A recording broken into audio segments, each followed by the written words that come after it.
This E3 update is presented by State Farm.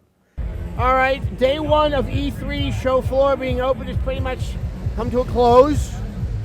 We're finally all together. Max, Tara, alive-ish? Alive-ish? Yeah, Right. I'm getting there. So I was kind of welded to this table, but you guys actually got to walk around. Tara, I mean, you went over to Microsoft.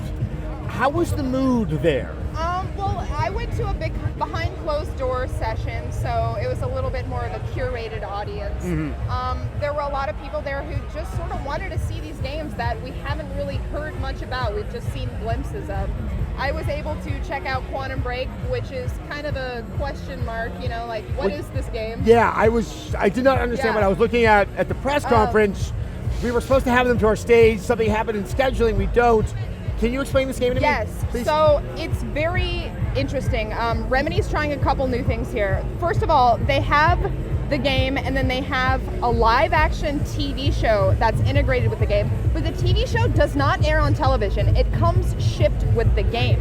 That's where I bring in the second interesting thing that they're doing, which is that instead of getting actors to create, well, they do have actors doing live action scenes, but for a lot of the stuff, because it is a very sort of branching and personalized game, like you choose a lot of what happens in the storyline, they actually created digital doubles of actors so that they could create any kind of facial expression, any kind of movement that they wanted without having to get the actor to actually do it.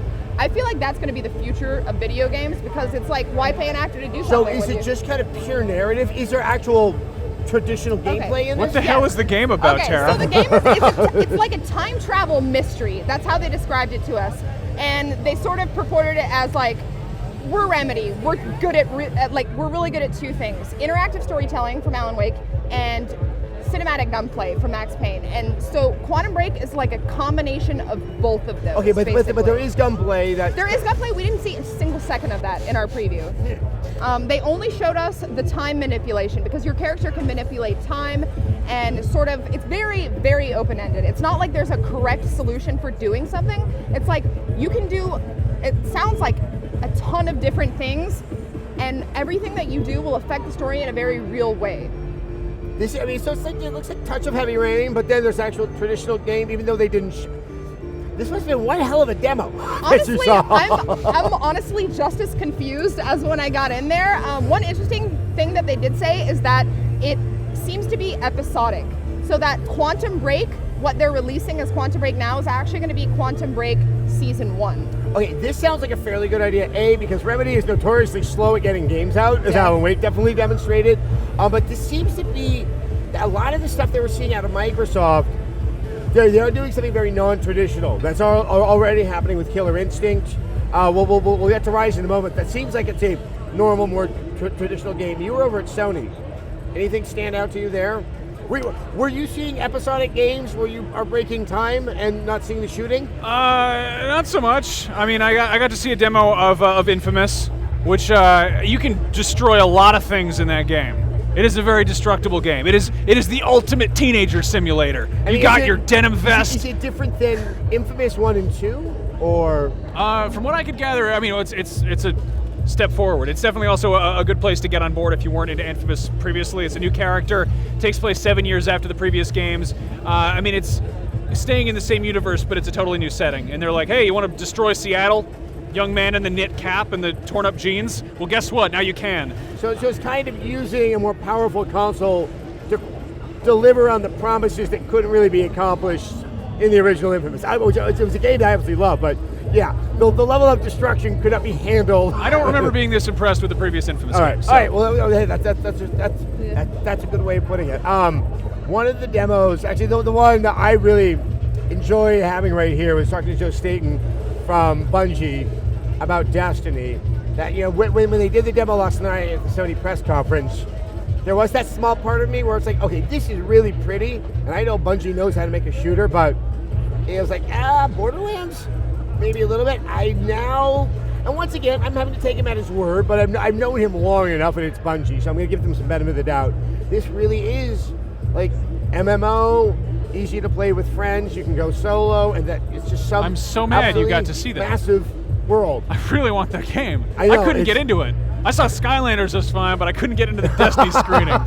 we will make that happen. But yeah, I think that I can see why someone might be putting hundreds of millions of dollars into the development of this game, because this might actually really find an audience. Going back to Microsoft, any other of the games you saw at the press conference that you got a better understanding of? I saw Dead Rising 3, I saw Forza, I saw Ryse. None of them really impressed me all that much. Dead Rising 3 seems to be sort of taking a step back in terms of craziness, which I feel like is one of the things that really set it apart from the other zombie franchises. There was that kind of wackiness. I mean, I always felt that Dead Rising needed to kind of handle how onerous that that schedule and that 24-hour period they but are definitely trying to make it more accessible to a lot of people, and how that fares for the hardcore Dead Rising audience, I have no idea. I mean, was it silly at all?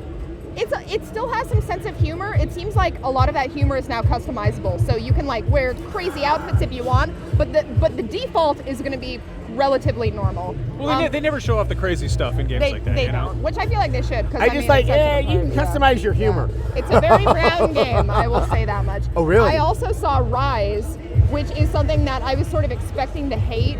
I didn't come out of the demo loving it, but I did come out with a better understanding. It's more of an action game. They came here to show it. It's like, okay, the stuff that I read, and I think you did too, is a quick time event. No.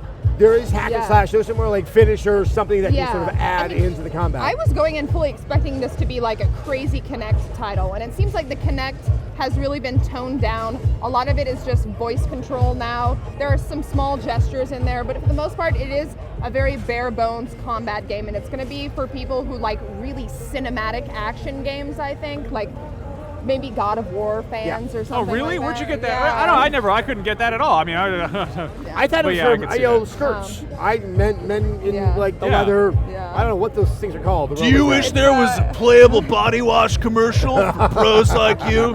Get Ryse. Say, of all the things that I saw today, one of the coolest things was an indie title, Rain, at the PlayStation booth. That is so cool. It's really interesting. I definitely got an unfinished Swan vibe from it. It seems like a very French game. A touch of eco. Little you bit, all following a girl around in the rain and you've gone invisible. Yeah, so the way, I mean, it's a pretty simple mechanic. Basically, you play as a little ghost child in the rain, and there are also like ghost creatures that try to attack you, and the only reason they can see you is because the rain is coming down and it's sort of highlighting your silhouette. So when you're under an awning, you can't be seen. So it basically transforms the whole thing into like a puzzle platformer game where you have to sort of hide from the creatures. Very, very evocative. Yeah. Like the mood is there. Oh, and the Claire de Lune. Well, speaking of funky ghosts, I got to look a little bit of Beyond Two Souls, which was conveniently right next to Rain. I didn't get. It was very loud. I didn't get to hear a lot of the dialogue. I didn't get to play it myself. But just looking at that game, it is incredible that that's not a next-gen title. That is a beautiful game. I mean, we already saw some of that from Heavy Rain. Also, Ellen Page is going around breaking people's necks and shooting guns off and stuff. It's crazy.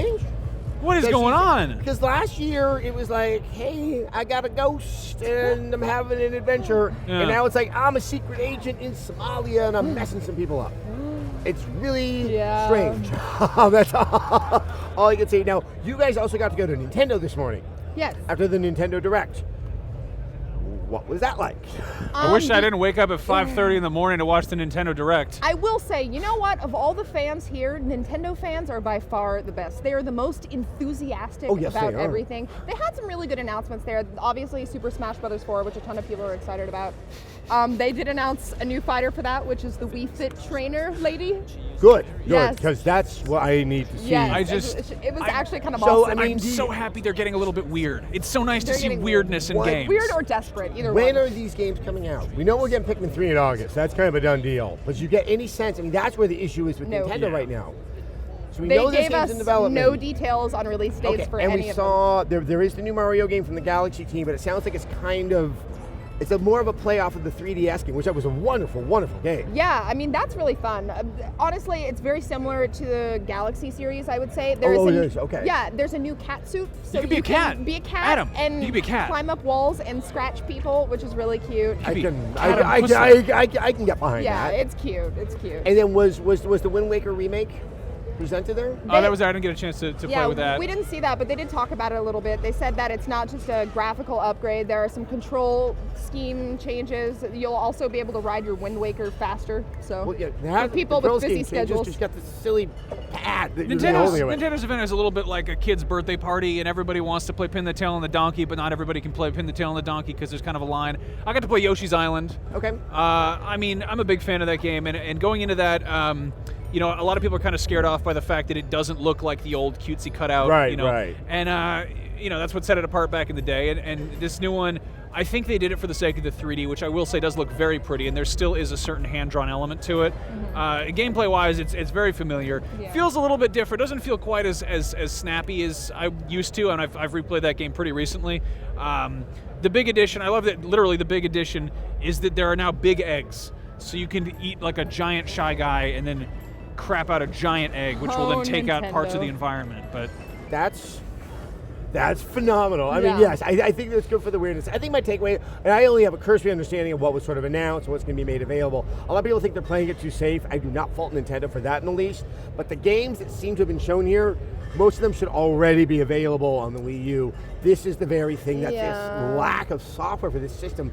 So yeah, I'm happy to play all of these games, but the idea that they can't even confirm when we're going to be playing them is what leaves me still with this sense of panic. Yeah. Well, I I mean, mean, if something it- is well, just wrong. if it survives until 2014, I'm sure the Wii U will do just great once it has a Mario Kart Oh, and Lord. a Super Smash Brothers and a new proper Mario game and a So- new Zelda game. You know. Yeah. All right, this is we're gonna do a quick, fast segment. We're gonna be doing this all week long. This is our lightning round, presented by State Farm. Each of us are going to identify something that is demonstrating that we are getting to a better state in video games. Tara, I'll start with you. What did you see today? South Park: The Stick of Truth. It's funny. Explosive farts and incessant swearing. Yeah. What is better than that? Yeah. I just want to be myself in a video game, you guys. There is Just something let me very be liberating myself. about that South Park game. Max, what do you got? I'm glad that there are more HD remakes of games that I loved when I was in 4th grade. Now, do you think that you're going to love them as much as you remember you did Shut in up. 4th grade? I don't care. I'm just saying. I think the thing that I'm seeing is what this idea of cloud and having games that you're going to buy it in one way and it's going to start to evolve. I saw this a lot in the racing games that we were talking about today. There's the asynchronous, there's the way that you're finding your friends. It's both in the Crew, you see it a little bit in Forza. I'm getting a better idea of what these new consoles are supposed to be doing. So that is sort of my takedown. But I think we're going to learn about many other things tomorrow, because tomorrow there is a lot of content that is going to be going up on the site. It is one of the longest days that the E3 show floor is open. So definitely come back and check out all of this. Easiest way to do it, subscribe. YouTube.com/Rev3Games. And if you haven't seen everything that we have up there right now, go check it out. Max and Tara are on the floor. I was sitting at this table talking about a lot. All right? Thank you so much. Day one is over. See you tomorrow.